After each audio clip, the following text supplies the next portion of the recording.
morning to Happy Toe Tuesdays. Today I'm giving away all my secrets. So usually when I see a patient, I take my own bag. It is a bag with a seat. I'll show you. Can you see? It's a bag that zips open. And it's actually a seat as well, which works very well. I'm just worried the zipper is going to go. But yes, if you see one, I want one. You can buy it for me and I'll pay you back the money. And then I take a foot bath. It plugs in, but most of the time I don't plug it in because a lot of people don't mind and they're in spaces where there's no power, but it's nice. Especially if somebody's birthday, I'll put in bubble bath, otherwise I'll put in English salt, Epsom salts, and I take my own towel, and that's what I use to fold up everything afterwards and take it home. I don't leave anything at the client's house. So what I take out when I sit on my chair is I will take out my nipper. I have it rolled up in a little thingy, so that I know this is one patient's unit, and I have 10 sets. So one for each patient. Actually I have less now, I think 7, but I clean it at home and sterilize it at home, so I don't use the same sets on any patient of that day. Tomorrow I might, but today no. So I have a nippers, which is that you cut with. You can see it's very nice. It's a nice grip. It fits my hand beautifully. And then what I did is I made a little pockets. My dad taught me this for my stuff. And this is a Black's file, you can see. And that's what I use to work around the nails. And I call it my thinking tool. And so this is just a piece of material that I've double stitched over here, you can see. And I made a little flap. And here's where my Black's file goes in. You can see. There it is. And then what I also have, I used to have metal files. But it's difficult to come by and they don't last long. So I've gone back to disposables. So I use it, I sterilize it, and then when it's done, I chuck it away. But there's actually a pocket that's meant for that, but for the metal one. But I don't use it at the moment. And then I have my nipper and I close that up. And that's one patient's tools. What I also do is I have gloves that I wear, because you don't want to be getting diseases that your patient have, and you don't want to be spreading it as well.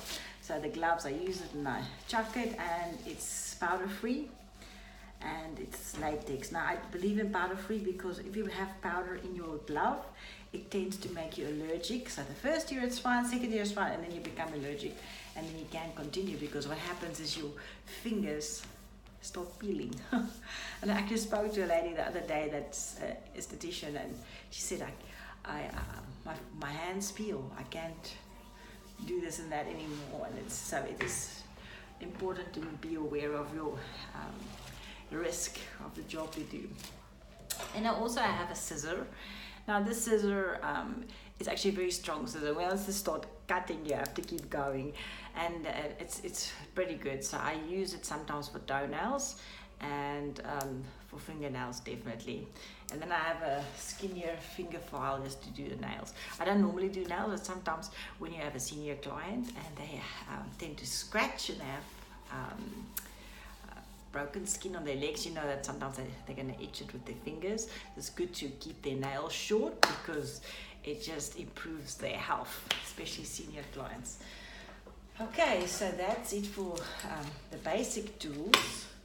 So when I do a patient, I'll put my Epsom salt in the water, I'll switch it on, take my tools out, and when I'm done cutting and filing and making sure the corners are clean and the callus has been filed down, I will spray on some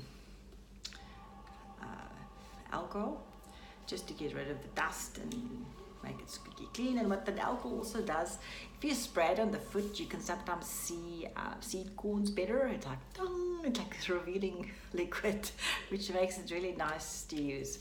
So I like the alcohol, especially if I can see. And then I'll clean it up with some cotton swabs. I actually like the flat ones. The bigger ones are also great, but This one's, oh, it feels better to use. And some people have it individually, everything individual for each patient, but it gets a bit exhausting if you do it for each patient. What you can do is you can put some olive oil on the cuticles if you want. Sometimes when patients have difficult cuticles, I'll put that on, but normally I don't. And then this is just any cream. It can be any cream. I like this because it pumps, and that really helps, because you don't want to be digging into a big thing with your hand or a finger or a spatula. It's better if it can pump. So I just go, which one has a pump, and I take that one. And be careful, some creams can be very watery, and then it's not nice, and others are very thick again, it just sits on top of the skin, so it's embarrassing, you can't get rid of it. So yeah, pick one that you believe in. You can do the proper heel balm, which is like 25% urea. That's the secret ingredient, you can see there.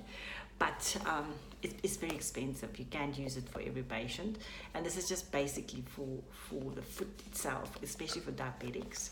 So this is what I recommend for patients, but I don't use it actually.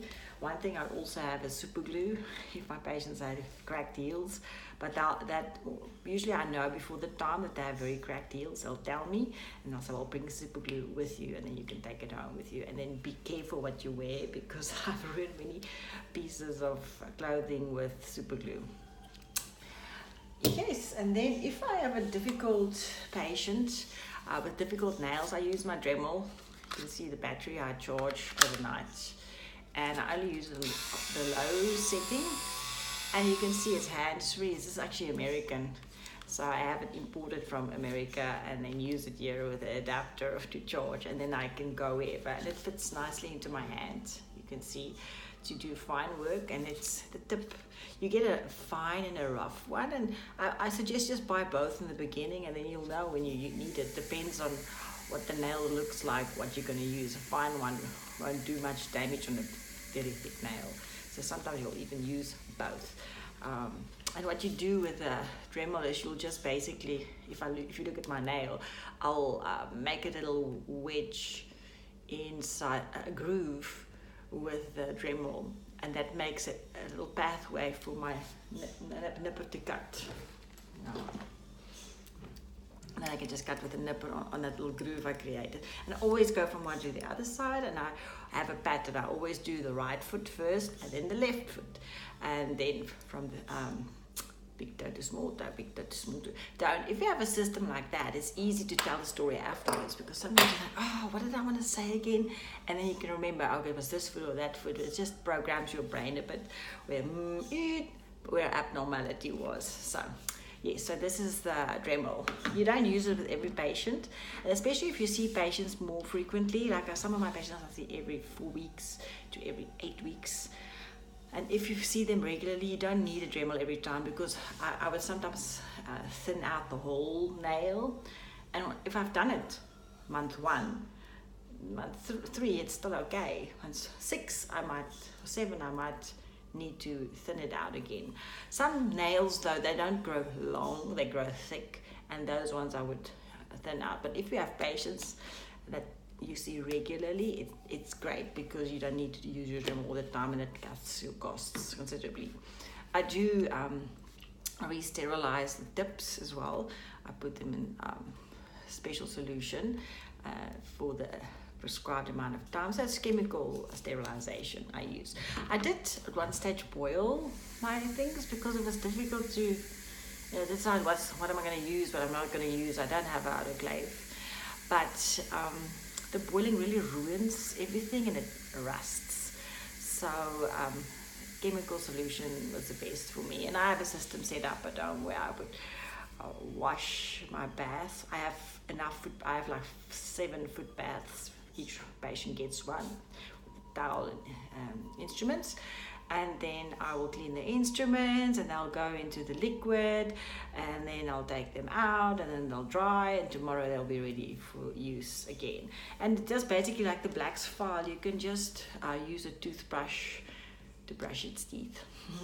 And so it's not difficult to clean, because it's not a very dirty thing. The files needs more work, so just a toothbrush does the trick. So what I also have is I have a measuring tape. And the measuring tape I use for clients that need to lose weight, especially diabetics, just to say, listen, 88 is for girls, 102 for men for their belly circumference, and 1 centimeter equals a kilogram that they have to lose. It's just to motivate them, you know, the nurse tells them to lose weight, they take it more seriously than their spouse, and it's lighter on their feet. I see a lot of diabetics, and it gets me to do the diabetic foot test, sensory testing monofilament, and it's like a piece of fish wire, you know, you do fish with. So I usually test it on my client's hand and say, this doesn't hurt, but can you feel it? If you feel it, you say yes. So just to test the reaction, and then you can see where you're supposed to test it. So it's big toe, little toe, and then 3 at the bottom. And the basic thing about this is just to, you can see this one's been used a bit, is to see if the patient can feel. So you test the 3 places, and it's to make sure that they can feel. If they can't feel this, it means they're at high risk for injuring their feet, especially diabetics. But you get people that's not diabetic but actually have peripheral neuropathy.